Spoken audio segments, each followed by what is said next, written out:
aujourd'hui, comment prévenir les risques d'addiction? Ce thème-là fait partie du module A4 de votre référentiel de PSE.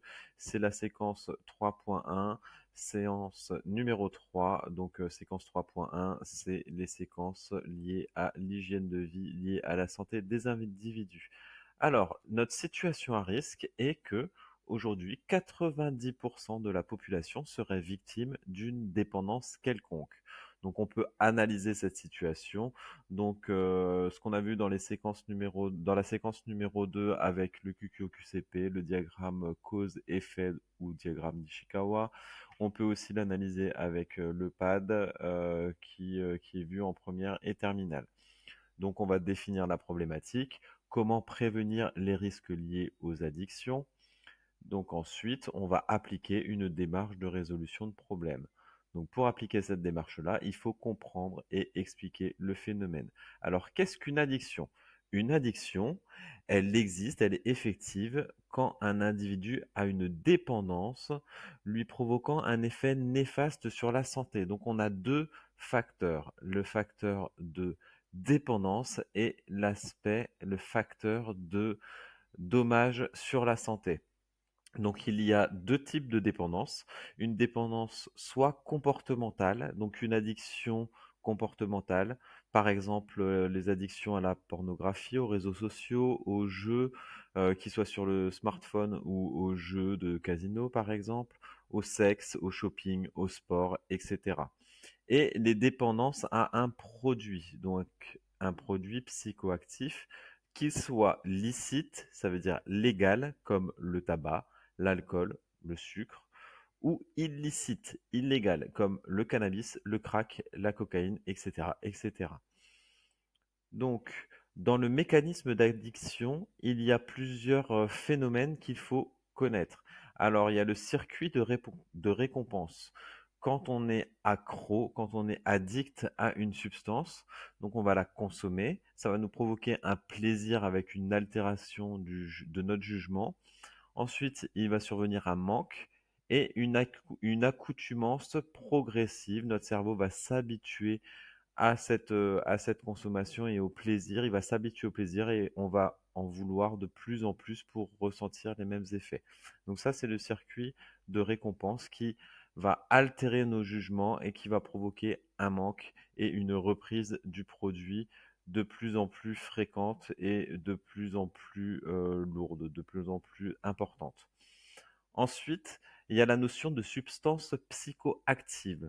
Donc une substance psychoactive, c'est une molécule qui va modifier le message nerveux habituel de nos neurones, avec une action soit d'amplification ou soit d'atténuation de l'action des neurotransmetteurs au niveau des synapses. Donc entre chaque neurone, on a un espace synaptique avec un passage de neurotransmetteurs et les substances psychoactives vont agir sur ces neurotransmetteurs et perturber le message nerveux.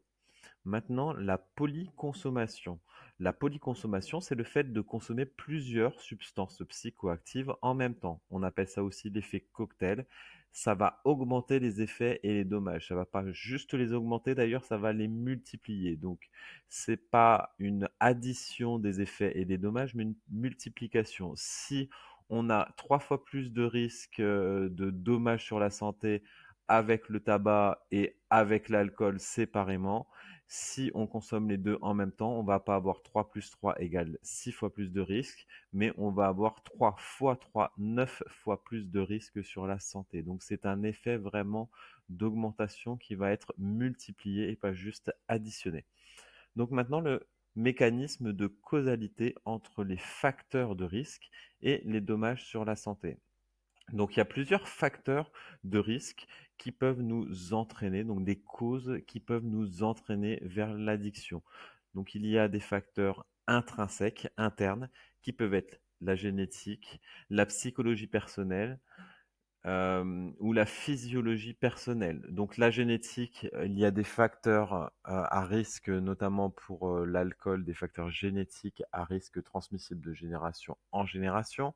Ensuite, au niveau de la psychologie personnelle, donc l'adolescence, les blessures émotives, les traumatismes, le baisse de l'estime de soi sont des faiblesses psychologiques qui vont provoquer des troubles et des mal-être qui vont induire une consommation, donc qui vont favoriser l'attrait des substances psychoactives et l'attrait vers des addictions comportementales. Ensuite, la physiologie personnelle, l'âge, le sexe, le poids, l'hygiène de vie. Au niveau physiologique aussi, on va avoir des réactions, on va avoir des effets, on va avoir tout un tas de facteurs qui vont faire que les addictions vont avoir plus ou moins d'influence dans notre vie. Donc ça, c'est la physiologie personnelle qui joue un rôle sur nos addictions et notre potentiel à avoir soit à rentrer dans des addictions, soit à avoir des dommages sur la santé. Ensuite, il y a des facteurs qui sont extrinsèques, donc externes ou environnementaux. La culture, la religion, la réglementation d'un pays peut avoir des influences sur notre consommation de substances psychoactives. Par exemple, en France, culturellement, l'alcool est autorisé par l'État. La religion aussi va autoriser la consommation d'alcool comme le vin. Et la réglementation, bien sûr, donc, va plus ou moins cadrer certaines substances psychoactives. Ensuite, le manque d'éducation au risque des addictions. Ça aussi, c'est des facteurs externes qui vont influencer les addictions. Et l'environnement socioculturel, euh, le stress, que ce soit dans notre environnement personnel ou de travail, et les amis qui nous entourent, notre entourage va bien sûr avoir des effets sur nos rapports aux addictions. Ensuite, les facteurs liés aux substances elles-mêmes liés à la dangerosité du produit. Donc, un produit va être plus ou moins toxique, plus ou moins dangereux à plus ou moins long terme et va être plus ou moins addictif, donc va provoquer une dépendance plus ou moins forte à plus ou moins long terme. Donc maintenant, les dommages sur la santé. Donc on peut voir qu'il y a des effets immédiats et des effets à long terme sur la santé. Donc, au niveau de la santé sociale, les dommages, quels sont-ils? On peut avoir des conflits, le rejet des autres à cause des addictions. À long terme, on peut avoir une marginalisation et si c'est des substances illicites, on peut être aussi mis à l'écart en prison, donc avoir des peines de prison. Donc ça, c'est au niveau de la santé sociale. La santé mentale maintenant. Les effets immédiats, ben, c'est le manque de discernement, par exemple. Consommer des substances va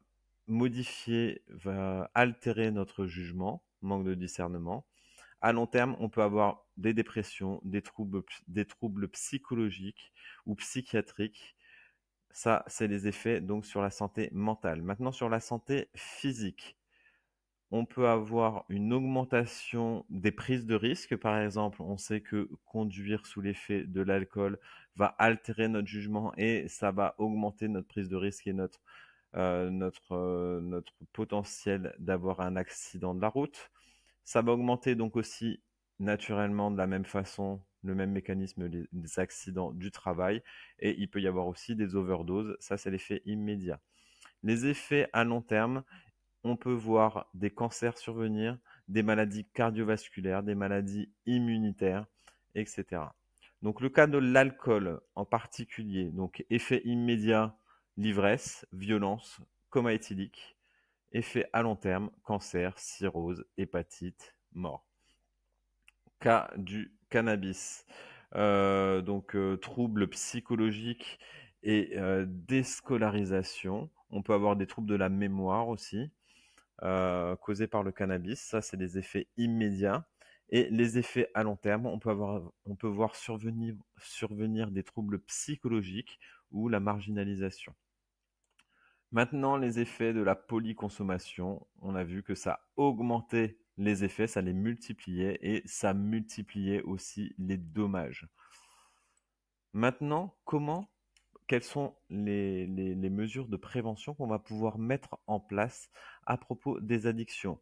Donc, bien sûr, il y a des actions, des mesures de prévention collectives, donc par la réglementation et la répression, et il y a des mesures collectives de prévention. Donc, au niveau de la répression, donc c'est le code civil et le code pénal qui va gérer ça. Donc, pour les produits illicites, donc interdits par la loi, si on en fait la consommation ou le commerce, la peine maximale est de 20 ans de prison et de 7 500 000 euros d'amende. Si les produits, avec une augmentation des peines, si les victimes sont mineures. Si on va inciter à la consommation, par exemple, chez un mineur ou vendre à un mineur, les peines vont être plus importantes. Maintenant, les substances et les produits licites, donc légaux, si on a une incitation à la consommation ou à la nuisance des autres, on va être aussi sujet à des amendes, même pour des produits licites. Les réglementations maintenant et la prévention. Donc, toutes les préventions avec les taxes et les surtaxes de tabac, d'alcool, l'interdiction de faire de la publicité pour le tabac et l'alcool, le remboursement de certains médicaments de sevrage et bien sûr, on va mettre ici, à chaque fois qu'on va avoir des actions collectives de prévention, on peut mettre les cours de PSE qu'on va dispenser en bac pro. Maintenant, les actions individuelles. Qu'est-ce que je peux mettre en place pour éviter les addictions? Donc, éviter les facteurs de risque externes. Donc, les facteurs de risque externes, je le rappelle, donc extrinsèques, tout ce qui est lié à la culture, religion, au manque d'éducation au risque et à l'environnement socioculturel. Donc, avoir un regard critique sur ces cercles amicaux, sur la dangerosité des produits et avoir une culture générale sur les effets des addictions et maîtriser les facteurs de risque internes, intrinsèques, prendre conscience de ses habitudes et contacter des associations d'aide pour éviter l'isolement et aller voir un médecin addictologue et notamment pour le tabagisme, un tabacologue. Donc merci beaucoup d'avoir suivi cette vidéo.